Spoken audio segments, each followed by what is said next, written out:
नमस्कार साथियों, मैं आपका साथी अनिल गुर्जर। साथियों, आज के इस वीडियो में हम बात करेंगे आवधिक आकलन ट्रेकर शैक्षणिक सत्र 2024-25 विषय पर्यावरण कक्षा चौथी के संबंध में। साथियों, इस वीडियो में मैंने कौन कौन सी चीज़ें यहाँ पर ली है मैं आपको पहले वो दिखा दूँ। तो सबसे पहले ट्रेकर है, फिर शिक्षक संदर्शिका के निर्देश और फिर बच्चे की वर्कबुक में किस प्रकार से कार्य कराना है, पूरे एक एक प्रश्न का यहाँ पर मैंने आंसर दिया है। तो साथियों, आप इस वीडियो के माध्यम से अपने बच्चों का 10वां आवधिक आकलन आसानी से करा सकते हैं। इसके माध्यम से आप बच्चों के रिस्पॉन्स को सही गलत चेक कर सकते हैं। तो साथियों, अब मैं लिए चलता हूँ इस ट्रेकर पे कि किस प्रकार से हमें 10वें आवधिक आकलन ट्रेकर कक्षा चौथी का लेना है। तो साथियों, यहाँ पर देख रहे हैं आप, ये जो है वो ट्रेकर है 10वें आवधिक आकलन का। यहाँ पर 10 आयामों पर 10 प्रश्नों के माध्यम से बच्चों का आवधिक आकलन 10 लिया गया है। किस प्रकार से यहाँ पर टिक करना है, क्योंकि यहाँ पर कक्षा चौथी का जो आवधिक आकलन है पर्यावरण विषय का, वो अन्य कक्षाओं के आवधिक आकलन से अलग है, इसलिए आपको इसको समझना आवश्यक होगा।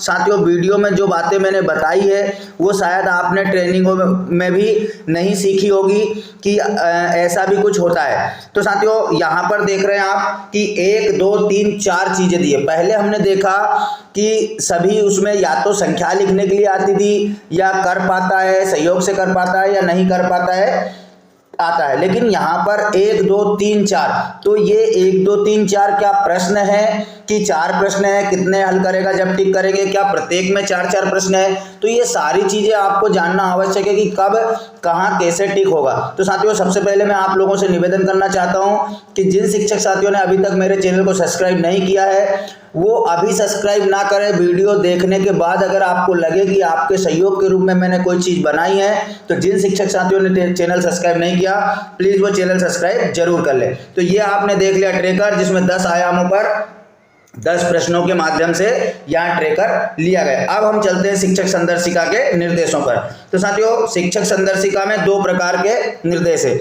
यहाँ पर देख रहे हैं आप, वो दिवस है कि 6 दिवसों में हमें क्या क्या करना है। तो ये इसे आप समझ लेंगे कि जो पहला दिन है उसमें पुनरावृत्ति कराएंगे बच्चे की पहले से लेकर 5वें सप्ताह तक का कोर्स की। यानी हमने देखा कि अन्य विषयों में जो है दिवस 1 और 2 में हमें आकलन लेना होता था, लेकिन यहाँ पर दिवस 1 और 2 में आकलन नहीं है। आकलन कब है? दिवस 3 और 4 में। दिवस 3 में मौखिक आकलन है, दिवस 4 में लिखित आकलन है। पहले और दूसरे दिन पुनरावृत्ति है और 5वें और 6वें दिन जो है पुनर्अभ्यास या उपचारात्मक शिक्षण जिसको हम कहें। इस प्रकार से इसका डिवाइडेशन किया गया है। इसलिए कक्षा 4 का जो आवधिक आकलन सप्ताह है 10, वो अन्य विषयों अन्य कक्षाओं के आवधिक आकलनों से अलग है। अब हम बात करते हैं नीचे निर्देश की। सप्ताह 10 के पहले व दूसरे दिन 1 से 9 सप्ताह तक पढ़ाई गई विषय वस्तु का की पुनरावृत्ति कराना है। अब हमने ऊपर के चार्ट से समझ लिया। दूसरा है कि सप्ताह 10 के तीसरे दिवस मौखिक आकलन करना है और चौथे दिवस लिखित आकलन करना है, ये भी समझ लिया। और 5वें 6वें दिन जो कठिन अवधारणा है उन अवधारणाओं पर उपचारात्मक शिक्षण करना है। इस प्रकार से पर्यावरण विषय का कक्षा चौथी का आवधिक आकलन 10 रहेगा। दूसरा निर्देश ये, अब हम देखेंगे कि 1 2 3 4 वहां पर क्या है। तो साथियों, सबसे पहले प्रश्न कुछ भी हो, चाहे 1 प्रश्न हो, 2 प्रश्न हो, 3 प्रश्न हो, जबकि हमने यहाँ पर देखा है कि प्रत्येक आकलन के लिए एक ही प्रश्न है। 10 आयाम है, 10 प्रश्न है, तो हर आयाम के लिए एक प्रश्न दिया है, वहां पर 2 3 4 5 प्रश्न नहीं दिया। अब उस कंडीशन में हमें क्या करना है? 1 पर टिक कब करेंगे? विद्यार्थी कुछ नहीं कर पाता है तो हम 1 पर टिक करेंगे, मतलब ना तो बोला वो, ना किसी प्रकार से कुछ हुआ तो उसको हम 1। अच्छा साथियों, इसमें लिखित आकलन में मौखिक आकलन का कहीं कोई वो उल्लेख नहीं है। टोटल आकलन जो रिस्पॉन्स शीट पे आएंगे वो लिखित आकलन के आएंगे, मौखिक के नहीं आएंगे। दूसरा, विद्यार्थी आंशिक रूप से सही कर पाता है। आंशिक रूप का मतलब जो है वो लिखना प्रारंभ करता है और बहुत कुछ उसमें गलत रहता है, मतलब उसका लिखना कुछ और रहता है, लेकिन वो अन्य रूप से वो सही हो जाए कि भाई इसका आंसर इसके अकॉर्डिंग ही होना था, तब वो है सही माना जाता है, उसको 2 पे टिक करेंगे।